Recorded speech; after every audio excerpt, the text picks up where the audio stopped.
세상 주가가 모두 오르고 있는데 중국이나 홍콩은 계속 바닥을 파고 있잖아요. 저도 아버지 말 안 듣고 홍콩 지수에 투자했다가 좀 손해를 좀 봤는데 뭐 그만큼 중국 경제가 힘들다는 거겠죠. 시 주석은 얼마 전 중국의 경제 회복이 여전히 중대한 고비에 직면해 있다. 내년에는 더 적극적인 재정 정책과 더 효율적인 통화 정책을 통해 경기를 부양하겠다고 약속했는데요. 사회주의 체제에서 자신의 과오를 인정하는 건 매우 이례적인 일이라고 볼 수 있죠. 실제로 파이낸셜 타임즈는 8일 신화통신을 인용해서 시 주석이 공산당 정치국 연설에서 팬데믹 이후 중국 경제가 회복하곤 있지만 어려운 국제 정치, 경제 환경과 국내의 경기 순환적인 또 구조적인 문제에 직면해서 고전하고 있다는 점을 시인했다. 그는 현재 중국 경제 회복은 여전히 중대 고비에 놓여 있다면서 중국이 당면한 개발 여건이 복합적이다라고 강조했다는 점을 보도했어요. 무엇이 G2 강대국인 중국을 이토록 힘들게 하고 있는 것인지 오늘도 아버지 모시고 얘기 나눠보도록 하겠습니다.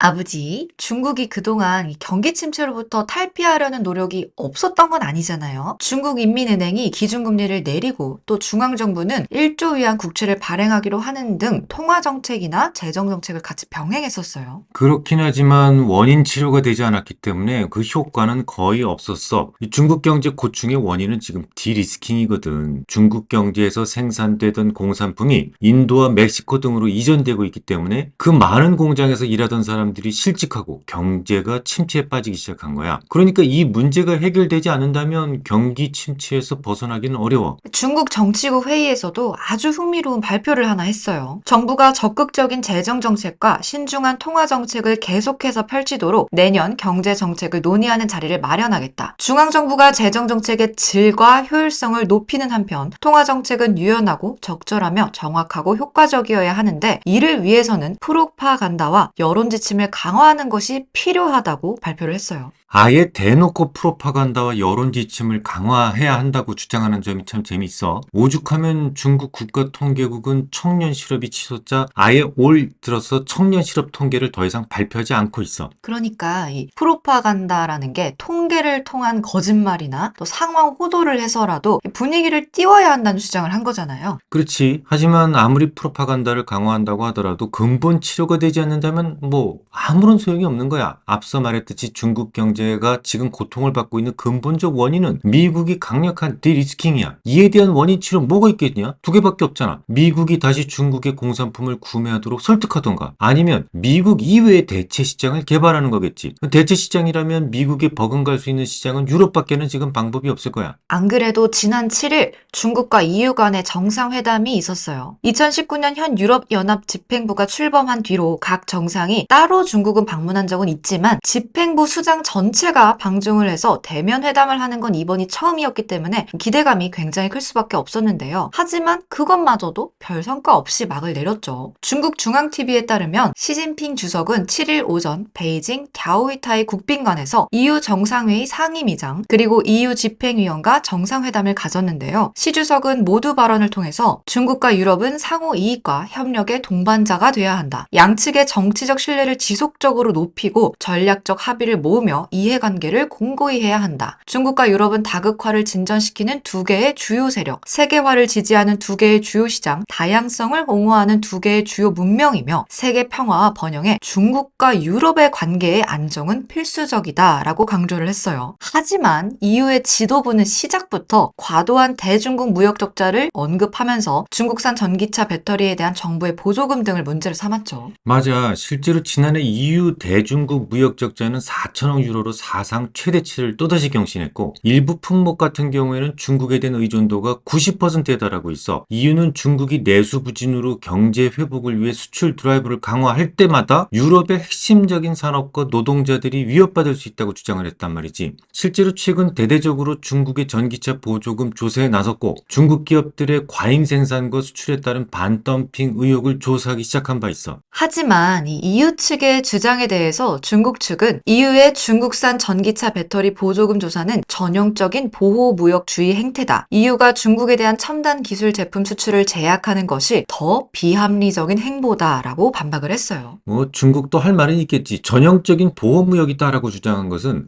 미국도 지금 IRA 등을 통해서 보조금 주지 않냐 뭐 이런 것을 의미하는 것 같아. 결국 서로의 입장 차이만 드러내고 끝난 거야. EU는 디리스킹의 목록으로 의약품, 전자제품, 방산제품에 대한 중국 의존도를 줄이겠다라는 방침을 밝혔지만 중국은 보조금 전략을 포기하지는 않을 가능성이 크다라고 대다수의 전문가들이 보고 있어. 미국처럼 서방 국가들도 대중국 견제를 강화하고 있다는 점이 뭔가 중국을 점점 더 코너로 몰아가고 있는 것 같은 느낌이 좀 드네요. 실제로 미국을 비롯해서 일본, 독일, 영국, 프랑스, 이탈리아, 캐나다 등 7개국 정상들은 6일 화상회의 이후 성명을 내고 중국의 경제와 군사, 인권 정책을 강하게 비판했는데요. 중국의 대만과 남중국해 무력 위협에 대해서 경고했고 티베트, 신장, 홍콩의 인권 문제를 거론했죠. 또한 G7은 인도태평양 지역 전략 성명에서 총 6가지의 대중국 정책을 강조했어요. 먼저 글로벌 공급망 강화를 위해서 중국의 의존도를 줄이고 중국의 비시장적인 정책 등 일부 관행 문제를 해결하겠다고 강조했는데요. 최근 중국이 수출 통제에 나선 히토류 문제에 대해서 공급망 다변화로 대응하겠다는 전략으로 보이죠. 특히 티벳이나 신장, 홍콩 등 자치와 인권 문제가 되풀이되는 지역에 대해서 우려의 메시지를 전달하기도 했고 또 중국이 나서서 러시아에게 우크라이나 공격 중지와 철군 요청을 해야 한다는 입장도 내놓았는데 이번 EU 중국 정상회담에서는 뭐 혹을 좀 때려다가 혹을 오히려 붙인 것 같은 느낌이 들지. 뿐만 아니라 중국에 대한 투자 역시 스멀스멀 이탈하고 있어. 최근에는 중국에 대한 강세론자 편에서 있었던 레이 달리오가 이끄는 브리지워터 어소시에이트, 칼라일 등 미국 월스트리트의 큰 손들이 최근 중국 관련 투자를 줄이고 있는 것으로 나타났거든. 저도 그 기사를 봤는데요. 브릿지워터는 3분기에만 전기차 스타트업 엑스팩, 판도더 홀딩스 등 약 36개 중국 기업에 대한 투자 지분을 청산 또는 축소한 걸로 알려지고 있어요. 9월 말을 기준으로 이 회사가 보유한 중국 기업의 지분 가치는 전년 동기 대비 60% 감소했다는 뉴스가 있었죠. 월스트리트저널은 투자 정보 업체 프레킨을 이용해서 월스트리트 사모펀드가 지난 10년간 중국 투자를 위해 모집한 자금은 매년 평균 1,000억 달러에 달했으나 올 들어 11월 말까지 조성된 자금은 43억 5천만 달러에 불과하다고 보도했어요. 굉장히 많이 줄어들었죠. 그렇지. 글로벌 기관 투자자들이 보유한 중국 주식 채권 관련 자금은 올 10월까지 310억 달러 순감했는데 이건 중국이 2001년도 세계 무역기구에 가입한 이후 최대 순유출이야. 돈들이 중국에서 짐 싸서 나가려고 하는 이유는 선진국들의 디리스킹으로 인한 중국의 경기 침체 우려가 점점 심해지고 있고 여기에 시진핑 체제의 불확실성이 더해지고 있기 때문이야. 월스트리트저널은 전례가 없는 부동산 침체는 중국 개발 업체들이 발행한 수천억 달러의 부채를 보유한 투자자들을 겁주고 있다. 게다가 시주석이 국가 안보를 강조하면서 데이터 접근이 제한되고 외국 기업들에 대한 압수수색, 조사도 이어지고 있다고 보도를 했고요. 벤처캐피털 회사 럭스캐피탈의 조시 울프 매니징 파트너는 5년 전 이미 중국에는 투자하지 않기로 결정했다. 그 이유는 중국 정부가 사회 감시를 위해 기술을 사용하는 것이 국가 통제 강화의 징후로 보였기 때문이다. 앞으로도 월스트리트 자본의 중국 이탈이 이어질 것이다 라고 전망을 했어요. 중국의 상황이 쉽게 좋아지지 않을 걸로 보이긴 하네요. 그래서 아빠가 계속 중국에 대해서는 다소 보수적 시각을 유지하라라고 말을 했던 거야. 지난주 중국은 중국판 양적 완화를 발표했잖아. 그로 인해서 단기적으로 또 한번 상승을 할 거야. 하지만 원인 치료가 되지 않는 중국 시장에 대해서는 당분간 상승할 때마다 반등할 때마다 엑시트 전략이 주요할 거야. 이 위태로워 보이는 중국 상황에 대해서 여쭤봤는데요. 이번에는 이번 주 주요 이슈에 대해서 한번 얘기를 나눠볼게요. 미국 증시가 6주 연속 상승한 가운데 이번 주에는 매우 중요한 FOMC 회의가 있을 예정이죠. 하지만 12월 FMC 회의는 기준금리 동결이 뭐 거의 확실시되고 있잖아. 그래서 금리 결정에 대해서는 큰 의미는 없어. 대신에 시장의 금리 인하 기대치를 찍어 누르기 위한 파월의 의도적 구두 코멘트가 어느 정도의 수위로 발현될지 여부와 더불어서 이번에 점도표 발표하지? 점도표에서 2024년 금리 인하 횟수 확대가 있을 수 있느냐 이 부분에 대해서 관심이 모아지게 될 거야. 시장이 워낙 금리 인하에 대한 기대가 높아지고 있다 보니까 아무래도 의도적으로 경계감을 줄 가능성이 높아 보이죠. 당연하지. 연준은 전통적으로 너무 이른 정책 전환에 대해 강박 같은 걸 좀 가지고 있어. 이번에도 과도한 금리 인하 기대로 인해서 자산 시장의 초강세 현상이 지속될 경우에 물가 안정화가 난항을 겪을 수 있을 것이다라는 그런 두려움을 기본적으로 가지고 있거든. 그러면 아무래도 파월은 이번에도 본인이 판단하는 것보다 조금 더 의도적으로 좀 매파적인 성향을 보일 가능성이 있겠네요. 그렇지. 하지만 연준은 금리 인상이 끝났다는 신호를 주지 않을 수도 없는 상황이야. 그래서 금리 정책에 대해서는 충분히 압박적인 수준에 이르렀다. 뭐 그런 정도의 표현을 하면서도 조기 금리 인하나 과도한 금리 인하에 대한 기대치를 찍어 누르려는 그런 의지를 보이지 않을까 이렇게 생각을 해. 그러면 12월 FOMC 회의에서의 그 점도표는 어떻게 보세요? 그 지난 9월보다 좀 더 매파적일까요?